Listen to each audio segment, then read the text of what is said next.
खूप पसारा आहे. चला आता हे पसारा आवरून घेते.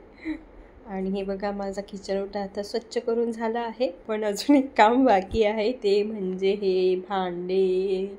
आता हे भांडे आवरून घेते, मग परत एकदा तुम्हाला भेटते.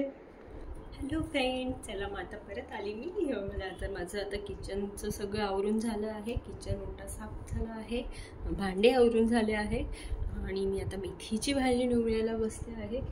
काल यांनी मेथीची भाजी आणलेली, पण यायला त्यांना रात्री फार उशीर झाला काल, त्यामुळे रात्री काही निवडता आली नाही. आणि सकाळी खूप घाई असते, ट्युशन असते हेतवीची, परत लगेच आल्यावर शाळा असते, त्यामुळे लवकर जेवण बनवावं लागतं. त्यामुळे सकाळी जास्ती वेळ भेटला नाही. थोडी निवडली मी सकाळी भाजीपुरता, आता बाकीची तुमच्यासोबत गप्पा मारता मारता निवडणार आहे. चला तर आता मी भाजी निवडायला घेते आहे. बायकांचं पण शेड्यूल किती बिझी असतं ना, म्हणजे सकाळी उठा, मुलांचं करा, नवऱ्याचं करा, सगळ्यांचं करा, परत घरातली कामं करा, घरातलं आवरून झालं की मुलांचं सगळं आवरा, सगळ्या गोष्टी सकाळपासून उठल्यावरती रात्रीपर्यंत झोपेपर्यंत बायकांना फक्त आणि फक्त कामं असतात. त्यातलं त्यात थोडा वेळ भेटला 2-1 मिनटं तर तो मात्र सगळ्यांना दिसतो की बायका काही कामत नाही, स्पेशली हाऊसवाईफ काही काम करत नाही. त्यांना काय कामं असतात, त्यांना काय फक्त मुलांना सांभाळायचं असतं, घरातलं आवरायचं असतं. जॉबवाल्यांना किती कामं असतात, पण तसं खरंच नाही आहे. ज्या हाऊसवाईफ असतात त्यांना ही भरभरून कामं असतात घरातले. असं वाटतं की जे जॉब करतात त्यांनाच खूप कामं असतात, पण नाही, बिलकुल नाही आहे तसं.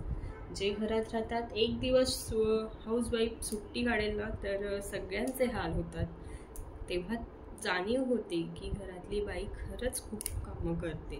सकाळी उठा, सगळी कामं करा, सगळं आवरा.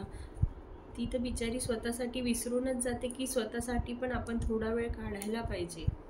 आधी लग्नाआधी काय होती आणि लग्नानंतर खरंच खूप चेंज होतो बायकांमध्ये. ते सगळे त्यांच्या इच्छा, स्वप्न, त्यांना काय करायचं होतं, त्यांचे काय ड्रीम्स होते, सगळे विसरतात. फक्त फॅमिली कशी हॅपी राहील, फॅमिलीची काय इच्छा आहे, एवढंच त्यांना लक्षात ठेवायचं असतं. आणि फॅमिलीच्या सुखामध्ये आमचं सुख, हेच त्यांचं मत असतं. त्यामुळे हाऊसवाईफ होणं ही साधी गोष्ट नाही आहे. मी म्हणत नाही जॉबवाल्यांना एवढं प्रेशर नसतं, त्यांनाही खूप कामं असतात, त्यांना ऑफिसचं बघून घरातलंही ॲडजस्ट करावं लागतं. पण प्रत्येक ठिकाणी कोणाशी कंपेअर नाही केली पाहिजे, कारण की सगळे आपापल्या परीने कामं करतात, सगळ्यांना आपापल्या परीने भरभरून काम असतं, कोणीच रिकामं नसतं. त्यामुळे कंपेअर कोणाशी करायला नको. खरं तर सगळे आपल्या परीने बिझी असतात. कोणी बाहेर जॉब करून घर सांभाळतं, कोणी घरातले कामं करून घर सांभाळतं. फरक एवढाच आहे की हाऊसवाईफ घरातले कामं करते आणि जॉब करणारे बाहेर कामं करतात. बाकी सेमच आहे. सगळ्यांची लाईफ, सगळ्यांचे शेड्यूल, सगळ्यांना कामं देवाने वाटून दिलेच आहे. आणि कंपेअर मात्र खरंच कोणाशी करावी नाही, कारण की आपण दुसऱ्यांशी तुलना किंवा दुसऱ्यांशी कंपेअर करायला लागलो ना, ज्या दिवशी आपण ह्या गोष्टी करायला लागलो ना, त्या दिवशी आपण वरती जाण्याऐवजी खाली खाली येतो. त्यामुळे आपली प्रगती होण्याऐवजी ती घटते. आपण आपल्यावरून दुसऱ्यांशी कंपेअर करण्यापेक्षा जे बिचारे गरीब मी बघते ना, स्टेशनवर बसलेले असतात, ज्यांना थंडी असो, ऊन असो, पावसाळा असो, सगळे ऋतू सारखेच असतात, ज्यांना एक टाईमचं खायला सुद्धा खूप कष्टाने भेटतं, तर त्यांना बघून नक्कीच आपण खूप समाधानी आणि खूप सुखी आहोत हा विचार करायला हवा.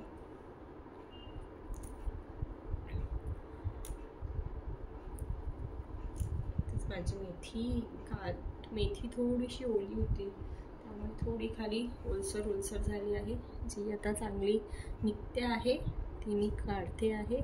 आणि भाजी झाली निवडून की मला घर आवरायचं आहे. उद्या यांचं म्हणजे माझ्या मिस्टरांचं, चेतनचं पारायण सुरू होतं आहे दत्तांचं. तुम्हाला माहिती आहे का दत्तांचं पारायण? नक्की मला सांगा. तर ते दरवर्षी करतात. ते खूप असे नियम वगैरे नाही ठेवलेत त्यांनी, कारण की जॉबला जावं लागतं, वर्क फ्रॉम होम आहे पण कधीतरी जावं लागतं, त्यामुळे असे खूप कडक नियम नाही आहे. सकाळी पहाटे उठतात, पूजा करतात, पोथी वाचतात. हां, पण ते 7 दिवस बेडवरती किंवा सोफ्यावरती बसत नाही, खाली बसतात. आणि बेड वगैरे असं कधी बसणार नाही ते 7 दिवस आता. त्यामुळे आता सगळं हे आवरल्यावरती मला हॉल साफ करायचा आहे, त्यांच्या पूजेची तयारी करून द्यायची आहे. उद्यापासून त्यांची पूजा सुरू होणार आहे.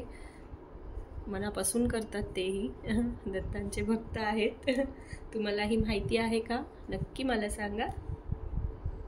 आणि तुमच्याकडे काय पद्धत आहे तेही मला सांगा, कारण की प्रत्येकाच्या वेगवेगळ्या पद्धती असतात.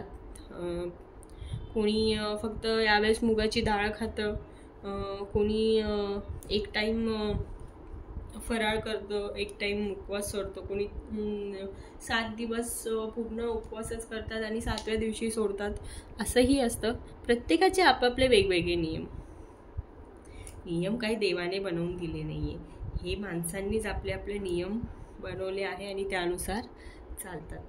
मी तर म्हणते फक्त मनापासून दिवसभरातनं एकदाही देवाचं नाव घेतलं तरीही भरभरून असतं, फक्त ते मनापासून पाहिजे, बस.